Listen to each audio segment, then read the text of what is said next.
बे समाव नोंथांमोननो माखासे खौरांफोर होनो लानाय जालायबाय मोनाबिलिनि समजों लोगोसे दिनै 28 मे बे 28 मेनि सानजौफुनिफ्राय लानानै बा फुंनिफ्राय लानानै जेसेबांनाखि गोनां सावरायजाथाव खौरांफोर दं बेखौ नोंथांमोननि सिगाङाव लाबोनानै होफैदों।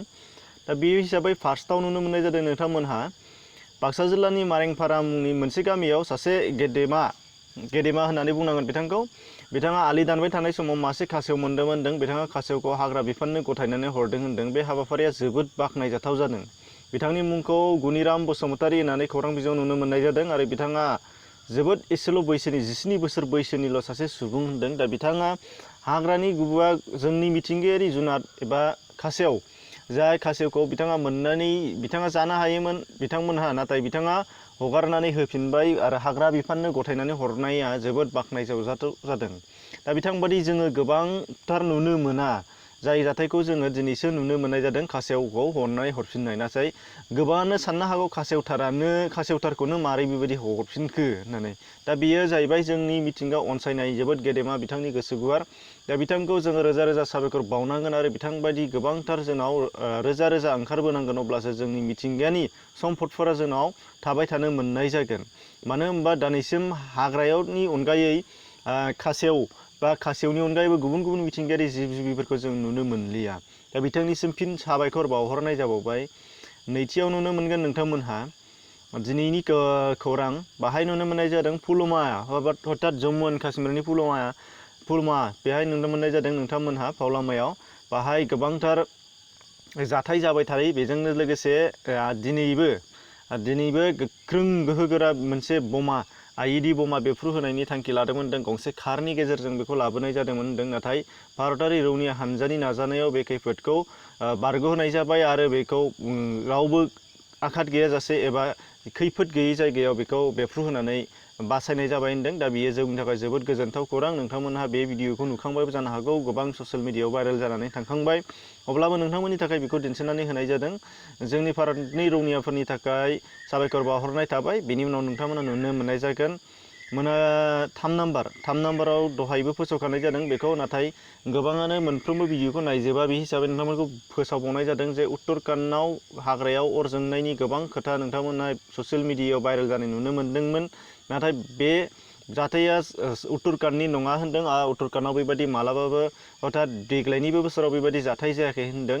जानो हागौ बेयो गुबुन बोसोरनि एबा गुबुन जायगानि भिडिअमोन, बेखौनो भाइरेल खालामनानै होनदों। दा बे बाथ्राखौ बुंदों बिथां IPS अशोक कुमार बिथाङा। नोंथांमोना सावगारियाव नुनो मोननाय जादों। दा बिथांनि फोसावनाय बादिब्ला बियो नंखाय आरो जायफोर बिथांमोनहा बेबायदि नंखाय भिडिअ बा नंखाय खोथा भाइरेल खालामनानै होदों बिथांमोननि थाखाय गोख्रों राहा लानाय जागोन होनदों। दा बिनि थाखायनो जोङो सांग्रां थानांगोन रायजो राजा नोंथांमोन। जोङो भेरिफाइ खालामखांनायनि उनावसो खौरांफोरखौ फोसावनो नांगौ। दा गोबाङानो आंनि चेनेलावबो बुंहरो, दा बेजोंनो सरजाबफानानै बुंनो नागिरदों, गोबाङानो आंनि चेनेलावबो बुंहरो नोंथाङा निउसखौ हथात खोथाफोरखौ एसे लेट होयो, गोबां गुबुनावसो नुजोबग्रोयो होननानै। दा बिनि थाखायनो नोंथांमोननि सिगाङाव बुंनाय जादों जे भेरिफाइ खालामनो नांगौ, नङाबा जायफोर फोसावग्रा बिथांमोना जेंनायाव गोग्लैयो आरो जायफोर नोंथांमोनहा खोनासङो बिथां खोनासंग्रामोनहाबो गासिबो खोथाफोरखौनो नुग्रोमोना जोङो फोथायनानै दानि दिनाव लाजाला। गोबां नंखाय ओंखारबाय बेबायदिनो। बिनि थाखायनो नोंथांमोननि समावबो आङो बेखौ एसे लेटबायबाबो भेरिफाइ खालामनानै होनाय जायो। दा जिहेथु नोंथांमोनहा नंगुबै खोथाखौ मिथिनो मोननाय जायो बिनि थाखाय। आरो नोंथांमोननि सिगाङाव आङो बे उत्तराखन्डनि खोथा गोबां बार नुबाय थादोंमोन, नाथाय आंनि भिडिअ नोंथांमोना नुखायाखै जानो हागौ। दा बाहाय नुनो मोननाय जों साख्रिनि रादाबा नुनो मोननाय जादों दासिम मा सोलिबाय थानानै दङ होनदों। आसाम पुलिसनि मोनसे सोलिना दङ, बेनिफ्राय डाइरेक्टर अफ मेडिकेल इडुकेसननि सोलिनानै दङ। बेखौबो आं दहाय फुङावनो आपडेट खालामखादोंमोन। आसाम पुलिसनिया गुबुनाव ओंखारखादों, सिगाङावनो होखादों। दा बिनि एप्लाइ खालामनाया जागासिनो थानाय, बिनि थाखाय डिसक्रिपसनाव आं लिंक होना होदों, बेखौ आं फोसावखांखाबाय। आरो आसाम पुलिसनिखौ स्टेप बाय स्टेप एप्लाइ खालामनायबो दंखायो, नोंथांमोना खालामना लानो हानाय जागोन। दा मानो होफादों होनबा गोबाङानो नायबाय थाया आरो सोंहरफिनबाय थायो, बिनि थाखाय नोंथांमोननो होफिननाय जादों।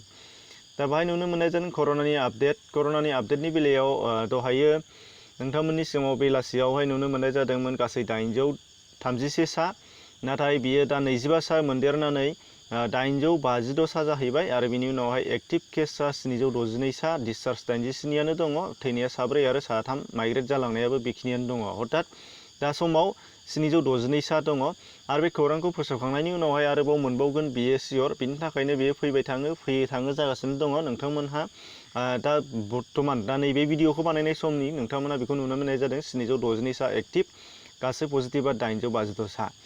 बिनि उनावहाय नैबे मोनसे गोनां खौराङा जाहैबाय नोंथांमोननि नुनो मोननाय जादों बाहाय साख्रिआवला अर्थात पेन्सन मोनगिरिफोर बिथांमोननि थाखाय मोजां खौरां। बाहाय होनदों Assam government decided to distribute full salary of and pension for the month of May। दा मे मान्थनि अर्थात मे दाननि मोननांगौ गासैबो सेलारिफोरखौ गभर्नमेन्ट मावग्राफोरा फुल मोनजोबसिगोन होनदों सेलारिखौ आरो पेन्सन मोनग्राफोराबो फुल मोनगोन होनदों मे मासनिखौ। सिगांनि समावहाय माखासे दानजानाय जादोंमोन गोब्राब थासारिनि थाखाय नोंथांमोना बयबो मिथिखागौ, नाथाय नैबे मे दाननिखौ फुल मोनजोबगोन होनदों। बेखौ बिथां डक्टर हिमन्त बिश्व शर्माया फोसावनानै होनाय जादों आरो दा बिनि थाखाय नोंथांमोनखौबो फोसावनानै होफिननाय जाबाय। एसेनोसै बेदिनो गुबुन गुबुन भिडिअ नोंथांमोना नुबाय थायो हिसाबै नोंथांमोना डिसक्रिपसनावबो लिंक दं, नायना लानो हानाय जागोन। गोजोन्थों।